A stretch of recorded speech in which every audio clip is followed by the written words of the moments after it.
ದೇವೇಗೌಡರು ಹಗರಣಗಳು ಮಾಡಿದ್ದಾರೆ. ಅದ್ರ ಬಗ್ಗೆ ಅವರಿಗೆ ಇವಾಗ ಎಸ್ ಎನ್ ನಾರಾಯಣ ಸ್ವಾಮಿ ನೀವು ಹೇಳ್ತಾ ಇರೋದು, ಮಾತಾಡುವಾಗ ಎಚ್ಚರಿಕೆಯಿಂದ ಮಾತಾಡಬೇಕು ಅಂತ ಹೇಳಿದ್ರೆ ನಾವು ಎಚ್ಚರದಿಂದಾನೇ ನಾವಿದ್ದೀವಿ. ಒಂದು.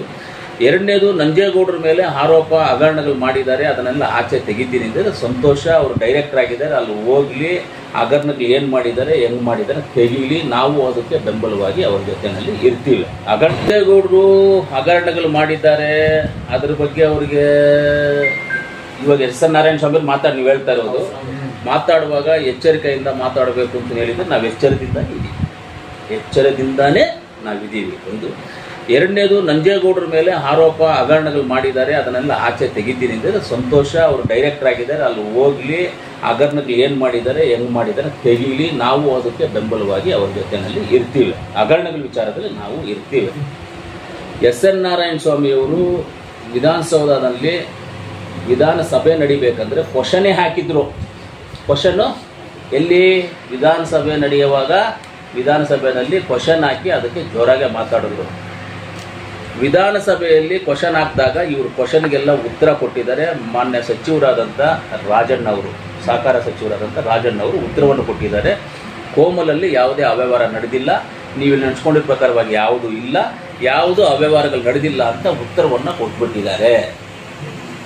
ಅಸೆಂಬ್ಲಿನಲ್ಲಿ ಉತ್ತರ ಕೊಟ್ಟ ಮೇಲೆ ನೀವೇ ಕ್ವಶನ್ ಹಾಕಿ, ಎಸ್ ಎನ್ ನಾರಾಯಣ ಸ್ವಾಮಿಯವರೇ ಕ್ವಶನ್ ಹಾಕಿ, ಅವ್ರಿಗೆ ಉತ್ತರ ಕೊಟ್ಟದ ಮೇಲೆ ಸರ್ಕಾರ ಏನಂತ, ಇದರಲ್ಲಿ ಯಾವುದು ಅವ್ಯವಹಾರ ನಡೆದಿಲ್ಲ ಅಂತ ಸರ್ಕಾರ ಉತ್ತರ ಕೊಟ್ಟದ ಮೇಲೆ ಅದು ನಿಜ ಅಂತ ಹೇಳಂಗಿದ್ರೆ ನೀವು ಸಹಕಾರ ಸಚಿವರ ಮೇಲೆ ಒಂದು ಕಂಪ್ಲೇಂಟ್ ಕೊಡಿ, ಮಂತ್ರಿ ನಿಮ್ಮ ಮೇಲೆ. ಯಾಕಂದ್ರೆ ಉತ್ತರ ಕೊಟ್ಟಿದ್ದಾರಲ್ಲ, ಇಲ್ಲ ಅಂತ ಕೊಟ್ಟಿದ್ದಾರಲ್ಲ, ನೀವು ಇದೆ ಅಂತ ಹೇಳ್ಕೊಂಡು ಸುತ್ತಾಡ್ತಾ ಇದ್ದೀರಲ್ಲ, ಒಂದು ಕಂಪ್ಲೇಂಟ್ ಕೊಡಿ. ಅವ್ರು ಉತ್ತರ ಕೊಟ್ಟಿರೋ ಸರಿ ಇಲ್ಲ ಅಂತೇಳಿ ಸ್ಪೀಕರ್ಗೆ ಹೋಗಿ ಕಂಪ್ಲೇಂಟ್ ಮಾಡಿ. ಅದನ್ನು ಮಾಡೋದು ಬಿಟ್ಬಿಟ್ಟು ನೀವು ಇವ್ರು ಎಚ್ಚರಿಕೆಯಿಂದ ಇರಬೇಕು, ನಾವು ಎಚ್ಚರಿಕೆಯಿಂದ ಇದ್ದೀವಪ್ಪ, ನಾವೇನು ಅವ್ರ ತಂಟೆಗೆ ಹೋಗ್ತಾ ಇಲ್ಲ, ನಾವು ಎಚ್ಚರಿಕೆಯಿಂದನೇ ಇದ್ದೀವಿ. ನಾವೆಲ್ಲಾದರೂ ಆ ಬಾರ್ಡರ್ನಲ್ಲಿ ಓಡಾಡಬೇಕು ಅಂದರೂ ಎಚ್ಚರಿಕೆಯಿಂದನೇ ಓಡಾಡ್ತಾ ಇದ್ದೀವಿ, ನಾವು ಎಚ್ಚರಿಕೆಯಿಂದನೇ ಓಡಾಡ್ಕೊಂಡಿದ್ದೀವಿ, ಎಚ್ಚರಿಕೆಯಿಂದನೇ ಇರ್ತೀವಿ. ಮುಂದಕ್ಕೂ ಮಾಡಲಿ. ಸರ್ಕಾರದಿಂದ ಏನು ಉತ್ತರ ಬಂದಿದೆಯೋ ಆ ಉತ್ತರ ಸರಿ ಇಲ್ಲದೆ ಇದ್ದರೆ ನಾನು ಅದನ್ನೇ ಹೇಳ್ತಾ ಇದ್ದೀನಿ, ಎನ್ಕ್ವೈರಿ ಮಾಡಿಸಿ, ಸಿ ಎಮ್ ಕಡೆಯಿಂದಾಗೆ ಹೇಳಿ, ಅವರೇ ಎನ್ಕ್ವೈರಿಗೆ ಆದೇಶ ಮಾಡಲಿ, ಎನ್ಕ್ವೈರಿ ಮಾಡಲಿ. ನಾವೇನು ಕರಪ್ಷನ್ಗೆ ಯಾರಿಗೂ ನಾವು ನಂಜೇಗೌಡರಿಗೂ ಸಪೋರ್ಟ್ ಇಲ್ಲ, ಎಸ್ ಎನ್ ನಾರಾಯಣ ಸ್ವಾಮಿಗೂ ಸಪೋರ್ಟ್ ಇಲ್ಲ. ಕರಪ್ಷನ್ ವಿಚಾರದಲ್ಲಿ ನಾವು ಯಾರಿಗೂ ಸಪೋರ್ಟ್ ಇಲ್ಲ. ಮಾಡೋಕ್ಕಿದ್ರೆ ಎನ್ಕ್ವೈರಿ ಮಾಡಲಿ, ನಮ್ದೇನು ಅದಕ್ಕೆ ಅಬ್ಜೆಕ್ಷನ್ ಇಲ್ಲ.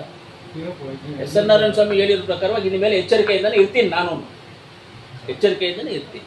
ಸ್ವಲ್ಪ ಭಯ ಭೀತಿರಾಗಿ ಎಚ್ಚರಿಕೆಯಿಂದ ಇರ್ತೀನಿ. ಓಡಾಡುವಾಗ ಅಲ್ಲಿ ನೋಡ್ಕೊಂಡು ಇರ್ತೀನಿ. ಭೇಟಿಯಾಗಿದ್ದೀನಿ.